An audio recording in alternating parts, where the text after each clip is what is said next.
Hello, good morning. എന്തൊക്കെയാണ് വിശേഷങ്ങൾ? എല്ലാവരും സുഖമായിട്ടിരിക്കുന്നു എന്ന് വിശ്വസിക്കുന്നു. അപ്പോൾ ഇന്ന് രാവിലെ തന്നെ ഒരു വേക്കൻസിയുടെയാണ് സ്റ്റാഫ് നഴ്സിന്റെ വേക്കൻസി. ഒത്തിരി ഹോസ്പിറ്റൽ വേക്കൻസിയാണ് ഉള്ളത്. അതായത് റീസെൻ്റ്ലി പോസ്റ്റ് ചെയ്തിട്ടുള്ള അമേരിക്കൻ ഹോസ്പിറ്റലിലാണ്, ദുബായിലാണ് വേക്കൻസി വരുന്നത്. ഞാൻ മുന്നും അമേരിക്കൻ ഹോസ്പിറ്റലിന്റെ വേക്കൻസികൾ ഇട്ടിട്ടുണ്ട്. അപ്പോൾ അവർ റീസെൻ്റ്ലി സ്റ്റാഫ് നഴ്സ് ICUലോട്ടും അതുപോലെ അഡ്മിനിസ്ട്രേഷൻ വേക്കൻസീസും ഒത്തിരി നഴ്സിന്റെ വേക്കൻസികൾ ഇട്ടിട്ടുണ്ട്. അപ്പം ഞാൻ കഴിഞ്ഞ ദിവസം ശ്രദ്ധിക്കാനിടയുണ്ടായി, കുറേ സ്റ്റാഫ് അതായത് നേഴ്സിന്റെ ഗ്രൂപ്പുകൾ UAE വന്ന് ജോബ് നോക്കുന്നവരും അല്ലാതെയും ഒക്കെയുള്ള മീൻസ് നഴ്സിംഗ് പഠിച്ചിട്ടുള്ള അവരുടെ ഒരു ഗ്രൂപ്പ് ആയിരിക്കാം. അവരെന്നെ ഫോളോ ചെയ്യുന്നുണ്ട്. അപ്പോൾ എനിക്ക് മനസ്സിലായി ഒത്തിരി നേഴ്സിന്റെ വേക്കൻസികൾ നോക്കുന്ന ആളുകളുണ്ടെന്ന്. അതുകൊണ്ടാണ് ഞാൻ ഇന്ന് രാവിലെ തന്നെ തപ്പിപ്പിടിച്ചൊരു വേക്കൻസി പോസ്റ്റ് ചെയ്യുന്നത്. അപ്പോൾ ഒത്തിരി വേക്കൻസികൾ അവരിട്ടിട്ടുണ്ട്. ഞാൻ അവരുടെ കരിയർ പേജ് എങ്ങനെയാണ് നിങ്ങൾ അപ്ലൈ ചെയ്യേണ്ടതെന്നുള്ള കാര്യങ്ങൾ ഞാൻ കാണിച്ചു തരാം, സ്ക്രീനിൽ കാണിച്ചു തരാം. അതുപോലെ തന്നെ ആ ഒരു ലിങ്ക് ഞാൻ എൻ്റെ കമൻറ്റിൽ പിൻ ചെയ്ത് വെക്കാം കേട്ടോ. അപ്പോൾ നിങ്ങൾ പെട്ടെന്ന് തന്നെ അപ്ലൈ ചെയ്തോളാം. അപ്പോൾ നമുക്ക് നോക്കിയാലോ.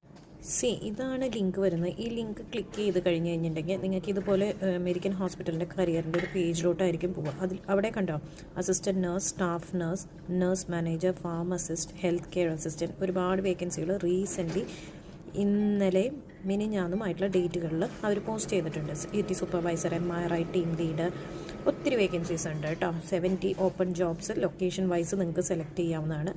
സപ്പോസ് ഫസ്റ്റ് വേക്കൻസിയിൽ സ്റ്റാഫ് നഴ്സ് ICU നമ്മൾ ക്ലിക്ക് ചെയ്ത് കഴിഞ്ഞാൽ ഡീറ്റെയിൽ ആയിട്ട് നിങ്ങൾക്ക് വായിച്ച് മനസ്സിലാക്കാം എന്തൊക്കെയാണ് അതിൻ്റെ ക്വാളിഫിക്കേഷൻസും റിക്വയർമെൻറ്റ്സും, എന്തൊക്കെയാണ് ജോബ് ഡിസ്ക്രിപ്ഷൻസും വരുന്നത്. അവർ വളരെ ഡീറ്റെയിലായിട്ട് കൊടുത്തിട്ടുണ്ട്. താഴെ പോകുമ്പോഴത്തേനും നിങ്ങൾക്ക് എന്തൊക്കെ എക്സ്പീരിയൻസ് വേണം, എന്തൊക്കെ ക്വാളിഫിക്കേഷൻ വേണം, അറ്റ്ലീസ്റ്റ് 2 years എങ്കിലും ICU നേഴ്സിൻ്റെ എക്സ്പീരിയൻസ് വേണം എന്നൊക്കെ കൊടുത്തിട്ടുണ്ട്. ഇനി അപ്ലൈ നൗയിൽ കൊടുത്തു കഴിഞ്ഞ് കഴിഞ്ഞിട്ടുണ്ടെങ്കിൽ നമുക്കൊരു ഇമെയിൽ ID ആണ് വരിക. ഓക്കെ, നമ്മുടെ ഇമെയിൽ ID കൊടുത്തു കഴിഞ്ഞ് കഴിഞ്ഞിട്ടുണ്ടെങ്കിൽ നമുക്ക് നമ്മുടെ ഇമെയിലിലോട്ട് ഒരു OTP വരും. ആ OTP നമ്മളിവിടെ വെരിഫൈ ചെയ്ത് കൊടുത്തു കഴിഞ്ഞ് കഴിഞ്ഞിട്ടുണ്ടെങ്കിൽ നമുക്ക് കിട്ടിയിട്ടുള്ള OTP ഇവിടെ ടൈപ്പ് ചെയ്ത് കൊടുത്തു കഴിഞ്ഞ് കഴിഞ്ഞാൽ നേരെ തന്നെ അത് നെക്സ്റ്റ് പേജിലോട്ട് പോകും. അവിടെ ഫസ്റ്റ് വരുന്നത് തന്നെ അപ്ലൈ ത്രൂ ലിങ്ക്ഡിൻ വിത്ത് ലിങ്ക്ഡിൻ യൂസ് ചെയ്യാൻ പ്രിഫറബിൾ ആയിട്ടുള്ളവർ, മീൻസ് ഫെമിലിയർ ആയിട്ട് ചെയ്യാൻ അറിയുന്നവർക്ക് അങ്ങനെ പോകാം. അല്ലെങ്കിൽ ഡീറ്റെയിൽ ആയിട്ട് സമയമെടുത്ത് നിങ്ങളുടെ എക്സ്പീരിയൻസ്, ലൈസൻസ്, എല്ലാ കാര്യങ്ങളും, റെസ്യൂം, കവർ ലെറ്റർ എല്ലാം കൊടുത്തതിന് ശേഷം നിങ്ങൾ ലാസ്റ്റ് വന്നിട്ട് നിങ്ങളുടെ ഫുൾ നെയിം കൊടുത്തതിന് ശേഷം നിങ്ങൾക്ക് സബ്മിറ്റ് ചെയ്യാം. അപ്പോൾ വേഗം തന്നെ ആയിക്കോട്ടെ. All the best.